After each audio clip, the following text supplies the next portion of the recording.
to Sis and Sis. இன்னைக்கான வீடியோல என்ன பார்க்க போறோம்னா இன்ட்ரோடக்ஷன். வாங்க வீடியோக்குள்ள போலாம்.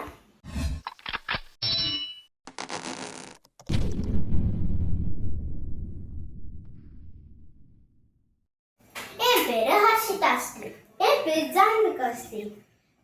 கேமராமேன் பிளஸ் சப் எடிட்டர் வந்து Yavesh. Director plus editing Sharmila. நாங்க Vijay Sidhu vlog, Ammu times, NRFM vlogs பார்த்து தான் இன்ஸ்பயர் ஆகி இந்த யூடியூப் சேனலையே மேக் பண்ணோம். அவங்கள மாதிரி எங்களுக்கும் சப்போர்ட் பண்ணுங்க. லைக், சப்ஸ்கிரைப், ஷேர், கமெண்ட் இது மட்டும் நீங்க பண்ணீங்கன்னா போதும். அவங்கள மாதிரி பெரிய யூடியூபர் ஆக போகணும். அதுக்கு நீங்க தான் சப்போர்ட் பண்ணணும் guys. Bye guys.